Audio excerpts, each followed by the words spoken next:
நான் ஒரு பிஜேபியினுடைய ஊதுகுழல் என்பதனை தற்கொலை எவ்வளவு தெளிவாக பாண்டிச்சேரியில் போய் நிரூபித்து காட்டியிருக்கிறார் பாருங்கள்.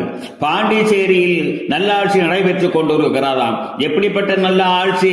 ரோடு ஷோக்கு அனுமதி தரமாட்டேன் என்று சொல்வதும், பாண்டிச்சேரியிலேயே ஒரு ஓரத்திலேயே இடத்தை ஒதுக்கி கொடுத்ததும், கூட்டம் நடைபெற்றுக் கொண்டிருக்கக்கூடிய நேரத்திலே ஒன்றிய முக்கிய நிர்வாகிகளை பார்த்து 40 பேரை கொன்றுவிட்டு இங்கு வந்திருக்கிறீர்கள், ஓடி போய் என்று அந்த காவல்துறை அதிகாரி விரட்டுவதை பத்திரிகைகள் மட்டுமல்ல மீடியாக்களும் உனக்கு வெளிச்சம் போட்டு காட்டியது.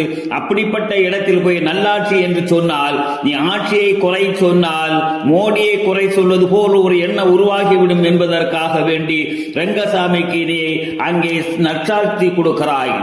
அங்கே போய் எந்த ஆட்சி நடக்கிறது என்பதை கூட புரியாமல் திராவிட முன்னேற்ற கழகத்தை நீ விமர்சனம் செய்து கொண்டிருக்கிறாய். அங்கே நடப்பது எது? பிஜேபியுடைய கூட்டாட்சி நடந்து கொண்டிருக்கிறது. எனவேதான் நீ பாராட்டு பத்திரம் அவர்களுக்கு கொடுக்கிறாய். பாண்டிச்சேரியின் நிலைப்பாடு என்ன என்பதை கூட தெரியாத தற்கொலையே, நீ அங்கே ரேஷன் கடை இல்லை என்று சொல்லுகிறாய். ரேஷன் கடையை நிறுத்தியதே உங்கள் மோடியினுடைய ஆள் கிரண் பேடிதானே.